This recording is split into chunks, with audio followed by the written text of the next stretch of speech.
Bonjour à tous et bienvenue sur Muriel Scrap. Aujourd'hui, on se retrouve pour un tuto boîte de Noël. Vous savez peut-être que je suis en train de réaliser un calendrier de l'Avent constitué de 24 boîtes différentes. D'ailleurs, vous retrouverez tous les tutos en barre d'observation. Aujourd'hui, on se retrouve pour la dernière boîte de nos calendriers de l'Avent. Donc c'est un petit bonhomme de neige en forme de tasse. Vous pouvez verser votre café. Le chapeau se défait pour pouvoir mettre à l'intérieur ce que vous souhaitez. La tasse fait 9 cm au plus large sur environ 9 cm en hauteur. C'est une idée que j'ai vue sur un site anglais qui s'appelle Esselcraft. Donc comme elle me plaisait, je l'ai reprise à mon compte. J'ai modifié la façon de faire le chapeau pour que ça soit plus facile pour vous.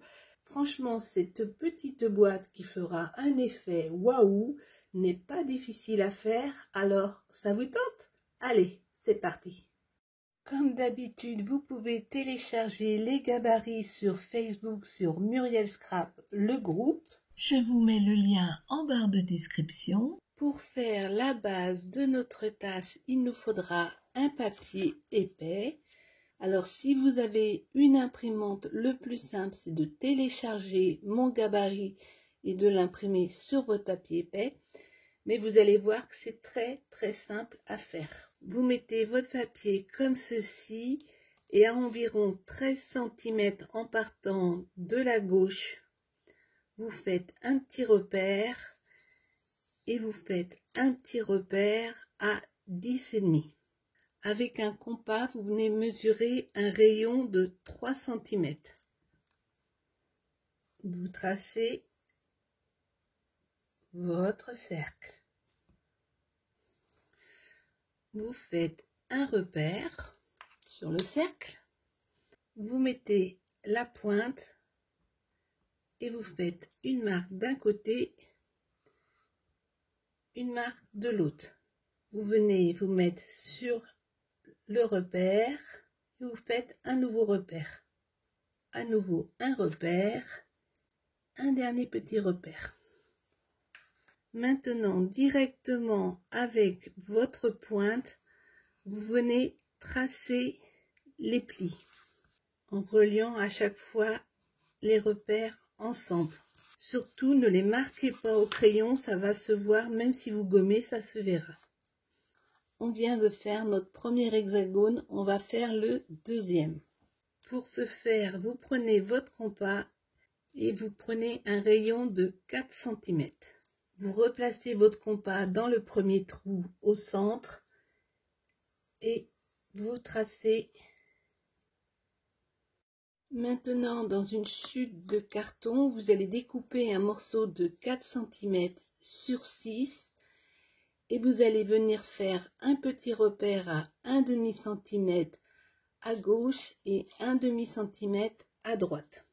Pour que ça soit plus facile pour vous, j'ai retracé l'hexagone au crayon, mais vous, normalement, il n'est pas tracé au crayon, il est juste marqué au niveau des plis. Vous prenez vos petits cartons et vous venez aligner les repères d'1/2 cm sur les pointes. Et là, vous faites un petit repère de chaque côté. Vous vous mettez sur un repère et vous venez faire une petite marque. Et vous continuez comme ça à chaque fois. Et logiquement, si vous n'êtes pas trompé, la dernière arrive pile au milieu de la première. Vous reliez vos pointes avec vos repères. Une fois que c'est fait, vous marquez vos plis pour faire l'hexagone. Donc moi je trace au crayon pour que ça soit visible, hein, mais vous faites bien avec votre aiguille directement. Vous devez obtenir ceci. Maintenant vous allez reprendre votre petit morceau là Et vous allez tout simplement tracer les contours.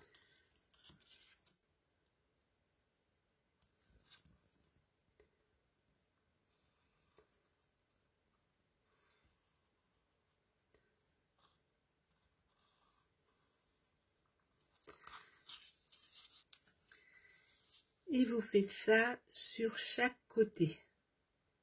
Vous voyez, on a déjà presque obtenu la forme que je vous ai dessinée.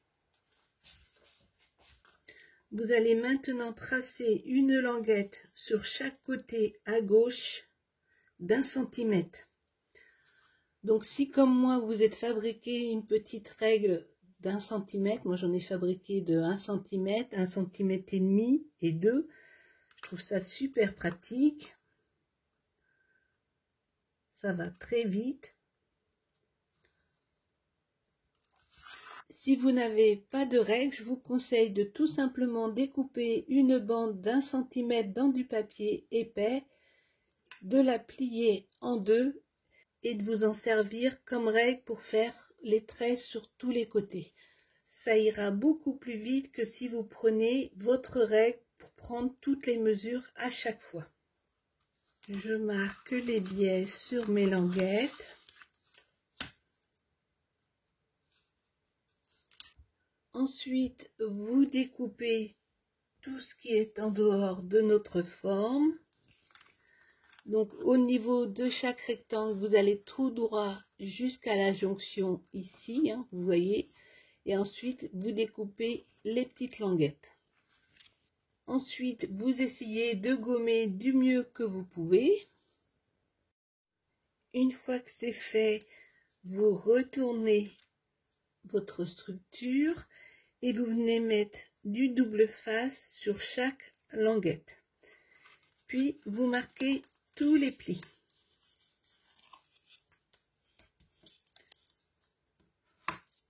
Puis, vous venez couper sur le trait ici.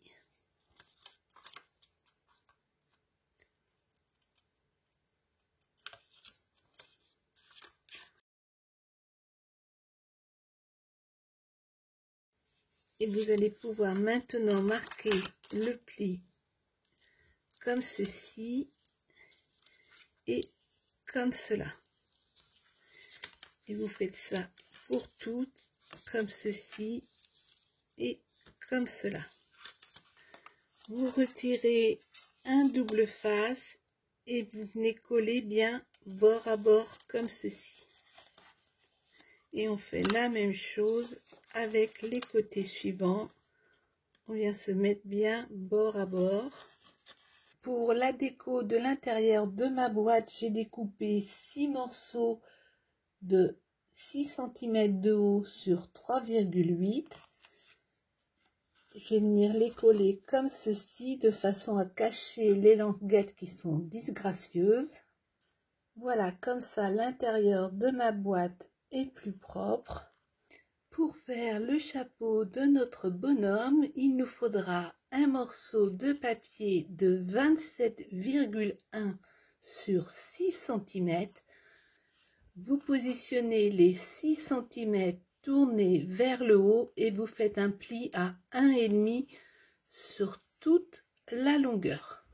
Vous placez ensuite votre papier de façon à avoir la petite bande tournée vers le bas. Et vous allez au niveau du pli faire un repère à 4,1, 8,2, 12,3, 16,4, 20,5 et 24,6. Ensuite, en haut, vous allez faire des repères. Un premier repère à 2,5, 6,6, 10,7, 14,8, 18,9 et 23 cm. Ici, j'ai pris du papier blanc pour que vous voyez mieux, mais vous choisissez la couleur que vous avez besoin. Ensuite, avec un crayon de bois, vous allez relier vos repères les uns avec les autres. Vous voyez, toujours en biais. Moi, je l'ai fait là au stylo Bic, c'est pour que vous voyez mieux. Vous coupez les 2 petits triangles et vous coupez sur vos traits. Ensuite, vous venez mettre de la colle ici et vous faites adhérer. Une fois que c'est collé, vous prenez votre première languette, vous faites glisser la deuxième dessous, la troisième dessous, la quatrième dessous, la cinquième dessous et la dernière, vous venez la glisser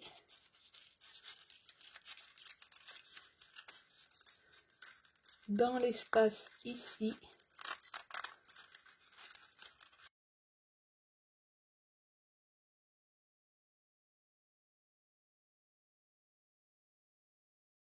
Et comme ça, vous obtenez vos petits chapeaux. Donc, il suffit bien de faire glisser tous les uns sous les autres. Vous n'avez plus qu'à procéder à la déco. Pour faire l'anse, vous prenez un papier de 11 cm sur 5. Vous le pliez en deux. Soit vous reportez le gabarit que je vous ai fait en arrondissant au bout, soit vous dessinez à main levée, tout dépend comment vous êtes à l'aise. Vous obtenez donc 2 morceaux comme ceci.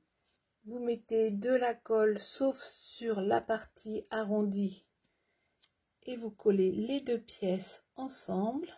Vous mettez ensuite de la colle sur les 2 arrondis. Vous prenez votre boîte et vous venez tout simplement coller l'anse à l'endroit qui vous convient. Pour faire l'anse, j'ai pris un morceau de 10 cm sur 5 que j'ai plié en deux. J'ai tracé un arrondi comme ceci, je l'ai découpé et du coup j'en ai eu 2 que j'ai collés ensemble sauf aux extrémités. Vous écartez les 2 extrémités, vous mettez de la colle sur les 4 petites languettes et vous venez tout simplement fixer votre anse. Voilà, mon petit bonhomme de neige en forme de tasse est terminé. Je vais coller des petits yeux, le nez. Avec des diamond painting, j'ai fait la bouche. Ici, certaines retrouveront les découpes qu'elles m'ont fait, le petit pompon, et hop, le tour est joué. J'espère que ce calendrier de l'Avent composé de 24 boîtes différentes vous a plu. N'hésitez pas à liker la vidéo ou à me laisser un petit commentaire. Et on se retrouve très très vite pour de nouvelles aventures. À bientôt. Ciao, ciao.